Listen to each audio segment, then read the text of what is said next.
오늘 우리가 함께 나눌 하나님의 말씀은 신약성경 요한일서 3장 1절부터 9절까지의 말씀입니다. 보라, 아버지께서 어떠한 사랑을 우리에게 베푸사 하나님의 자녀라 일컬음을 받게 하셨는가. 우리가 그러하도다. 그러므로 세상이 우리를 알지 못함은 그를 알지 못함이라. 사랑하는 자들아, 우리가 지금은 하나님의 자녀라. 장래에 어떻게 될지는 아직 나타나지 아니하였으나 그가 나타나시면 우리가 그와 같을 줄을 아는 것은 그의 참 모습 그대로 볼 것이기 때문이니, 주를 향하여 이 소망을 가진 자마다 그의 깨끗하심과 같이 자기를 깨끗하게 하느니라. 죄를 짓는 자마다 불법을 행하나니 죄는 불법이라. 그가 우리 죄를 없애려고 나타나신 것을 너희가 아나니 그에게는 죄가 없느니라. 그 안에 거하는 자마다 범죄하지 아니하나니 범죄하는 자마다 그를 보지도 못하였고 그를 알지도 못하였느니라. 자녀들아, 아무도 너희를 미혹하지 못하게 하라. 의를 행하는 자는 그의 의로우심과 같이 의롭고 죄를 짓는 자는 마귀에게 속하나니 마귀는 처음부터 범죄함이라. 하나님의 아들이 나타나신 것은 마귀의 일을 멸하려 하심이라. 함께 읽습니다. 하나님께로부터 난 자마다 죄를 짓지 아니하나니 이는 하나님의 씨가 그의 속에 거함이요 그도 범죄하지 못하는 것은 하나님께로부터 났음이라. 아멘. 전투기 조종사가 전투기를 조종하는 방법에는 두 가지가 있습니다. 하나는 조종사가 자신의 눈으로 직접 외부 상황을 살펴가면서 비행하는 방식이에요. 이런 조종 방법을 시계 비행 이렇게 말합니다. 또 다른 하나는 조종석에 부착되어 있는 계기판을 주시하면서 혹은 또 관제사의 지시를 받는 방법으로 조종하는 방법이 있습니다. 이런 방법은 계기 비행 이렇게 말합니다. 조종사가 시계 비행을 할 경우에 눈에 자신이 직접 보고 운전을 할 경우에는 아무리 많은 경험이 있는 베테랑 조종사라도 가끔은 비행 착각에 빠질 때가 있습니다. 전투기가 아주 빠른 속도로 날아가다 보면 또 거꾸로 뒤집히기도 하고 반복적으로 이런 어떤 회전을 하다 보면 땅과 바다가 하늘처럼 보이고 때로는 하늘이 땅과 바다처럼 보이는 일종의 착시 현상이 일어납니다. 비행 착각은 조종사에게는 아주 치명적입니다. 한번 생각해 보십시오. 전투기가 지금 급하게 아래로 내려가고 있는데 자기는 비행기가 위로 올라가고 있다, 상승하고 있다라고 생각한다면 어떻게 되겠어요? 전투기는 땅이나 바다로 곤두박질치게 될 것입니다. 따라서 조종사들은 훈련받을 때 이 기체의 자세를 나타내주는 자세계라고 하는 계기판을 항상 주시하도록 교육을 받습니다. 전투기가 어느 방향으로 가고 있는지 방향 감각을 잃어버린 조종사가 믿어야 하는 것은 자기의 느낌, 자기의 주관적인 판단이 아닙니다. 현재의 정확한 방향, 정확한 비행기의 자세를 알려주는 계기판을 주시해야 합니다. 우리가 인생을 살아갈 때도 마찬가지입니다. 지금 내가 어디로 가고 있는지 혼란스러울 때가 있습니다. 하나님을 믿고 신앙생활을 하면서도 하나님의 뜻이 과연 어디에 있는지 이해할 수 없어서 너무 답답할 때가 있습니다. 무엇이 옳은 선택인지 판단하기 어려울 때도 있습니다.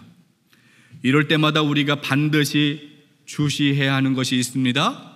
인생의 계기판이 되시는 하나님의 말씀, 성경을 주목해야 합니다.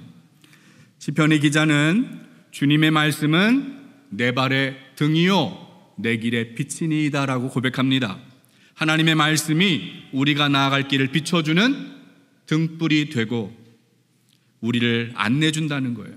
그러므로 성경이 우리에게 말씀하는 것이 무엇인가 거기에 관심을 가지고 그 말씀을 주목할 필요가 있습니다. 오늘 우리가 함께 읽은 성경 요한일서는 사도 요한이 교회에 보낸 편지입니다. 사도 요한이 사역할 때 그 당시 교회는 매우 혼란스러웠습니다. 어지러웠습니다. 영지주의라고 하는 이단이 교회 안에 은밀하게 들어와서 잘못된 가르침을 가르치고 있었습니다. 이 영지주의자들은 영적인 것은 선하고 육적인 것은 악하다, 이런 이분법적인 논리로 사람들을 부추겼어요. 어떤 영지주의자들은 영적인 것을 추구한다고 육체적인 모든 욕망을 다 끊어버리고 극단적인 금욕주의에 빠졌습니다. 반대로 어떤 영지주의자들은 육체의 소중함을 망각해버리고 육체는 어차피 썩고 없어지는 것이니까 마음껏 즐기자, 이렇게 극단적인 쾌락주의에 빠지기도 했습니다. 이런 영지주의자들의 잘못된 가르침에 속은 교인들이 자기의 믿음을 버리고 교회를 떠나기도 했고 신앙을 포기하기도 했습니다. 어떤 영지주의자에 속은 교인들은 교회를 다니면서도 여전히 습관적인 반복적인 죄를 끊지 못했습니다. 세상 사람들과 다르지 않게 비도덕적으로, 비윤리적으로 인생을 살았습니다. 심지어 그들이 이렇게 죄를 지으면서도 이게 죄라는 사실조차 모르고 살았어요. 왜냐하면 이 영지주의자들의 거짓에 현혹되어서 거룩한 삶이 무엇인지, 성결한 삶이 무엇인지 이런 삶에 대해서 무지했기 때문입니다. 따라서 오늘 사도 요한은 이런 거짓 가르침에 미혹되지 말고 진리의 말씀, 올바른 믿음 위에 굳게 설 수 있도록 성도들에게 편지를 쓰고 있습니다. 오늘 본문에서 사도 요한이 강조한 것은 예수님을 믿는 사람들의 신분이 변화되었다는 사실이에요. 우리 요한일서 3장 1절 말씀을 함께 읽겠습니다. 보라, 아버지께서 어떠한 사랑을 우리에게 베푸사 하나님의 자녀라 일컬음을 받게 하셨는가. 우리가 그러하도다. 그러므로 세상이 우리를 알지 못함은 그를 알지 못함이라. 사도 요한이 말씀합니다. 예수님을 믿고 하나님이 베풀어 주신 그 놀라운 은혜를 경험한 사람들은 하나님의 자녀가 되었다는 거예요. 거룩한 신분을 하나님이 우리에게 허락해 주셨다는 겁니다. 본문 1절, 2절 그리고 10절을 보면 이 사도 요한은 하나님의 자녀라는 표현을 반복해서 사용합니다. 성경에서 같은 표현, 같은 단어가 반복되는 것은 중요하다는 뜻이에요. 사도 요한이 이 하나님의 자녀됨을 강조하는 이유가 무엇이겠습니까? 여러분, 하나님의 자녀에게는 두 가지 중요한 특징이 있습니다. 첫 번째 특징은 하나님의 자녀에게 장래의 소망이 있습니다. 요한일서 3장 2절 3절 말씀 한번 읽어보겠습니다. 2절 3절 함께 보시죠. 사랑하는 자들아, 우리가 지금은 하나님의 자녀라. 장래에 어떻게 될는지 아직 나타나지 아니하였으나 그가 나타나시면 우리가 그와 같을 줄을 아는 것은 그의 참모습 그대로 볼 것이기 때문이라. 주를 향하여 이 소망을 가진 자마다 그의 깨끗하심과 같이 자기를 깨끗하게 하느니라. 아멘. 사도 요한이 말씀합니다. 하나님의 자녀는 이 땅에서의 삶으로 끝나는 것이 아니고 그냥 살다가 육신이 죽어서 땅에 묻히면 그냥 그대로 끝나는 것이 아니고 장차 주어질 부활의 생명이 있다는 거예요. 우리는 그 부활의 생명을, 영원한 생명을 기다리는 소망으로 이 땅을 살아가고 있어요. 이것이 우리 자녀에게 주어진 장래의 소망입니다. 그리스도인들은 예수님의 십자가와 부활을 믿습니다. 예수님은 십자가에서 죽임을 당하셨습니다. 그러나 그 죽음으로 끝나지 않고 다시 살아나셨습니다. 예수님이 부활하셨습니다. 우리는 예수님의 부활을 믿습니다. 그런데 우리는 예수님의 부활만 믿는 것이 아니라 장차 우리도 그 부활의 영광에 참여하게 될 것을 믿고 있다는 거예요. 하나님의 자녀는 눈앞에서 일어나는 현실에 마음과 생각을 빼앗기고 거기에 집착하는 인생이 아니라 장차 주어질 영광스러운 부활을 바라보면서 오늘을 살아가고 있습니다. 이것을 종말론적인 현재의 삶이다라고 말합니다. 여러분, 바울이 빌립보서에 이런 고백을 하고 있습니다. 빌립보서 3장 10절 11절 말씀을 함께 읽겠습니다. 내가 그리스도와 그 부활의 권능과 그 고난의 참여함을 알고자 하여 그의 죽으심을 본받아 어떻게 해서든지 죽은 자 가운데서 부활에 이르려 하노니. 아멘. 여러분, 바울이 세상에서 자랑할 것이 많은 사람이었죠. 그런데 이 모든 자랑거리를 어떻게 했습니까? 배설물로 여기노라 고백합니다. 여러분, 바울이 세상의 자랑을 왜 배설물로 여겼을까요? 그 이유는 바울이 만난 예수 그리스도가 가장 고상한 지식임을 깨달았기 때문입니다. 왜 예수님이 가장 고상한 지식일까요? 세상에 속한 모든 것은 일시적입니다. 영원하지 않아요. 썩고 사라집니다. 그러나 예수님은 죽음을 이기시고 다시 살아나셨어요. 예수님은 잠자는 자들의 첫 열매가 되셨습니다. 따라서 바울은 자기 인생의 최종 목적을 썩지 않고 쇠하지 않는 영광스러운 부활의 영광에 참여하는 것으로 결정한 것입니다. 여러분, 하나님의 자녀의 특징이 무엇입니까? 장래에 소망이 있다는 거예요.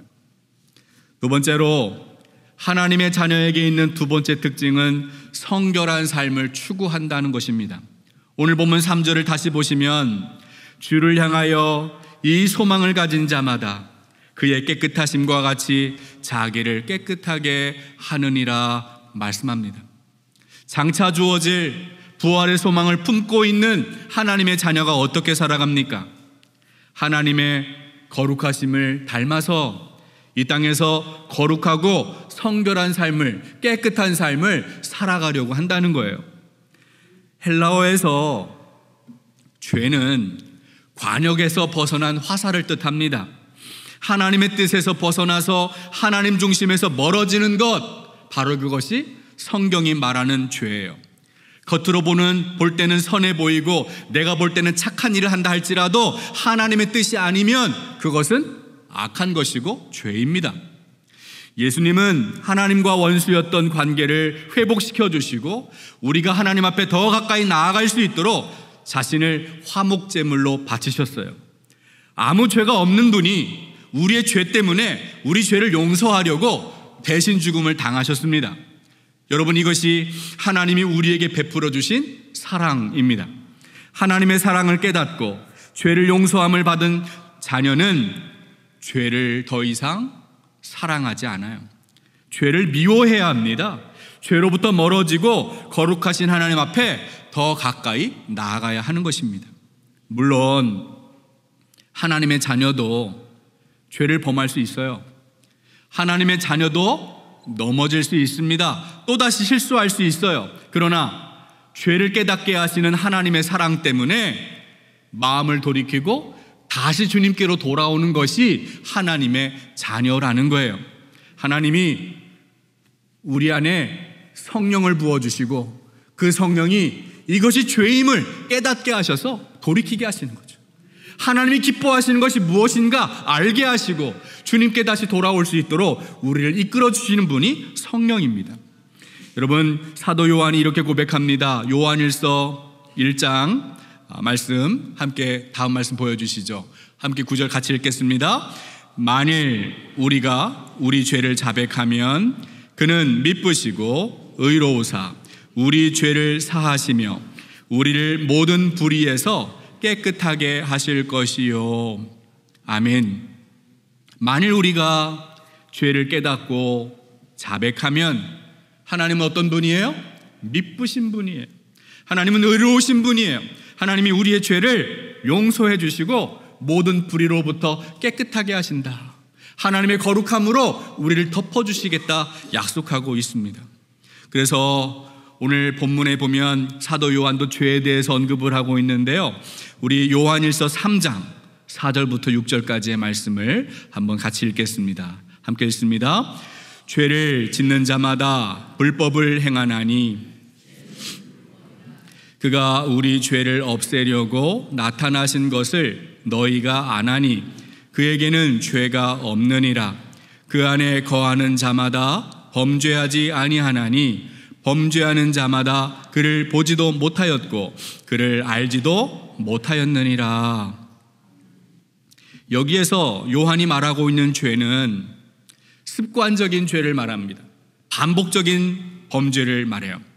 죄가 무엇인지 깨닫지 못해서 그 죄를 지으면서도 하나님으로부터 계속해서 멀리 떨어져 있는 상태, 하나님과의 관계가 파괴되어 있는 상태를 말하고 있어요. 이런 사람은 하나님을 모릅니다. 하나님의 사랑을 경험하지 못했어요. 그래서 죄를 범하면서도 돌이키지 않아요. 회개하지 않아요. 왜 그렇습니까? 그 사람은 아직 마귀에게 속한 사람이기 때문입니다. 반면에 하나님께 속한 하나님의 자녀는 어떻습니까? 하나님께 속한 하나님의 자녀는 죄를 지어도 죄를 깨닫고 곧바로 마음을 돌이켜 회개하는 사람이라는 겁니다. 하나님께서 부르실 때에 그 부르심 앞에 나아가 엎드리는 사람, 바로 그 사람이 하나님의 자녀입니다. 다윗이 하나님 앞에 엎드려 회개합니다. 우리 시편 51편 10절 11절 말씀 함께 말씀을 읽어보겠습니다. 하나님이여 내 속에 정한 마음을 창조하시고 내 안에 정직한 영을 새롭게 하소서.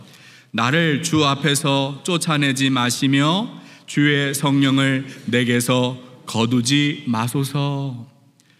다윗은 하나님의 사람이죠. 하나님을 뜨겁게 사랑했던 사람이고 예배를 정말 사랑했던 사람이에요. 이스라엘에 여러 왕들이 있었는데 그 중에서 가장 훌륭한 왕, 믿음 좋은 왕이라고 평가를 받습니다. 그러나 그런 다윗도 실수했어요. 죄를 범했습니다.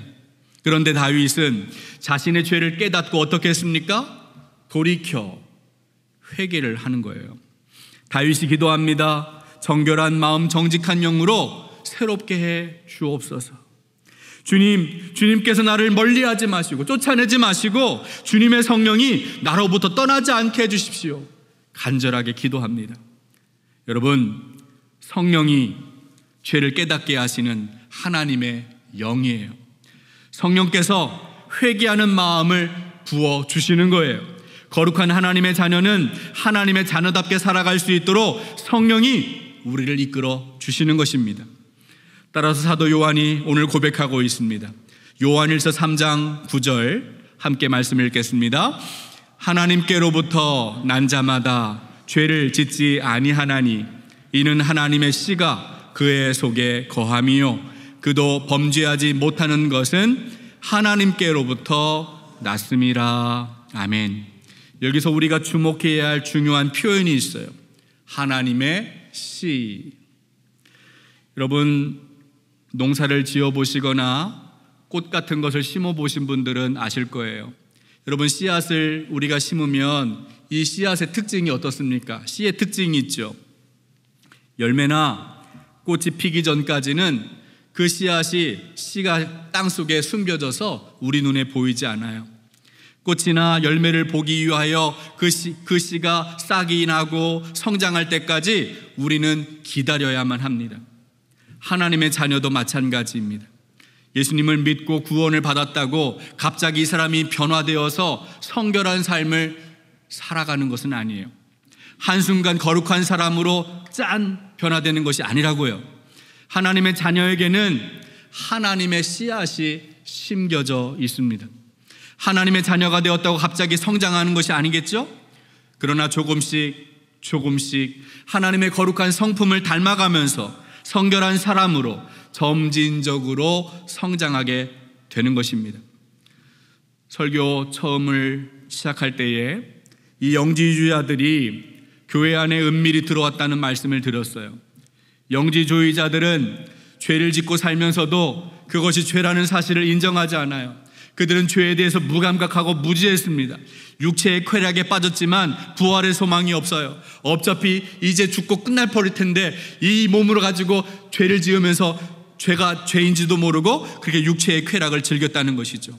거룩한 삶이 무엇인지, 성결한 삶이 무엇인지 전혀 모르고 살았습니다. 그래서 사도 요한은 이런 거짓된 가르침에 미혹되지 말고 습관적이고 반복적인 죄를 끊어버리고 주님 앞에 돌아오도록 이 말씀을 가르치고 있습니다.